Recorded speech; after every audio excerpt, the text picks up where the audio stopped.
ஓம் முருகா! வெற்றிவேல் முருகா! என் அன்பு பிள்ளையே, நீ உயிராக நேசித்த உன்னுடைய உறவுக்கு உன் அப்பன் முருகனின் கடுமையான எச்சரிக்கை ஒன்றை உன்னிடத்தில் கூறுகின்றேன். இதை முழுமையாக கேள் தங்கமே. உனக்கான பதிவு. உனக்காக மட்டுமே இதை நான் சொல்ல வந்திருக்கின்றேன். என்னை புறக்கணித்துவிட்டு தவறு செய்து விடாதே. எதற்காக அப்பா? என்னை நேசிக்கும் உறவிற்கு எச்சரிக்கை என்று கேட்கின்றாயா? சொல்கின்றேன். உன்னுடைய நலனுக்காகவே அவருக்கு எச்சரிக்கை. நீ நேசிக்கும் உறவு உன்னை உண்மையாக நேசிக்கின்றது என்று நீ நினைத்து கொண்டிருக்கின்றாய்.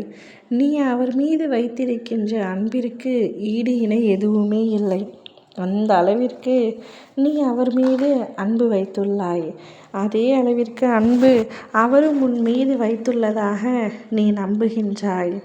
ஆனால் ஒரு சில விஷயங்களை நான் பார்த்த பிறகுதான் இவ்வாறு உன்னிடத்தில் கூறுகின்றேன்.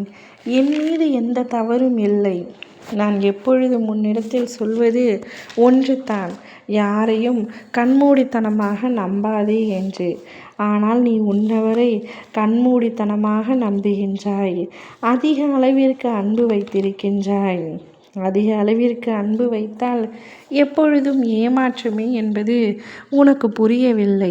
நீ யார் மீது அதிக அளவிற்கு அன்பு வைத்திருக்கின்றாயோ, யாரை அளவு கடந்து நேசிக்கின்றாயோ, அந்த அன்பு உன்னை ஏமாற்றுகின்றது.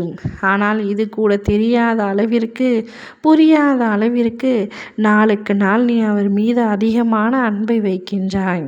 உன்னுடைய அன்பை அவர் ஆயுதமாக பயன்படுத்துகின்றார். உன்னுடைய உண்மையான அன்பு சில இடங்களில் புறக்கணிக்கப்படுகின்றது. என் பிள்ளையான உனக்கு எது உண்மை எது பொய் என்று பிரித்து பார்க்கும் அளவிற்கு கூட யோசனை இல்லை. ஏனென்றால் நீ அவரை அந்த அளவிற்கு நம்புகின்றாய். அவரின் மீது அந்த அளவுக்கு நேசம் வைத்திருக்கின்றாய்.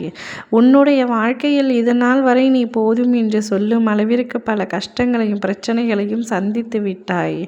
துயரங்களையும் ஏமாற்றங்களையும் சந்தித்து விட்டாய். இனிமேல் என்னை நோக்கி எந்த கஷ்டமும் வரக்கூடாது அப்பா என்று அனுதினமும் நீ கேட்கின்றாய். நானும் உன்னை கஷ்டப்படுத்தாமல் பார்த்து கொள்ள வேண்டும் என்று தான் நினைக்கின்றேன்.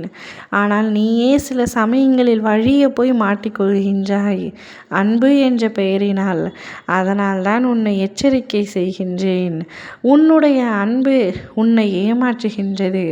அவருக்கான கடுமையான தண்டனை நிச்சயமாக இருக்கின்றது.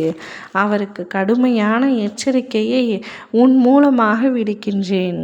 நீ யாராவது ஒருவர் மீது அன்பு செலுத்தினால் அதே அன்பு அவர்களும் செலுத்த வேண்டும். அதே அன்புடன் அவர்களும் இருக்க வேண்டும் என்று உன் எதிர்பார்ப்புகளை முதலில் குறைத்து கொள்ள வேண்டும். உன்னை சுற்றியுள்ள அனைவரும் நல்லவர்களாக இருப்பார்கள் என்று ஒரு நாளும் நினைக்காதே. சிலர் நல்லவர் போல் வேடமிடுவதும் இங்கு உண்டு. அனைத்தையும் புரிந்து கொண்டு சூதானமாக வாழ்க்கையை கடந்து செல் தங்கமே. உன்னை ஏமாற்றியதற்கான தண்டனையை நிச்சயம் அவர் அனுபவித்தே தீருவார். நான் அனுபவிக்க செய்வேன். யாரை காலத்தை போல பழிவாங்க யாராலும் முடியாது. காலத்தின் கையில் அமைதியாக அனைத்தையும் ஒப்படைத்துவிடு. நீ இனிமேலாவது கவனமாக இரு. நீ சிறிது உழைத்தால், சிறிது உதவி செய்தால் கூடிய விரைவில் உனக்கான நல்ல பலன் கிடைக்கும். மனதை தைரியமாக வைத்துக்கொள். வேல்வேல் முருகா! வெற்றிவேல் முருகா!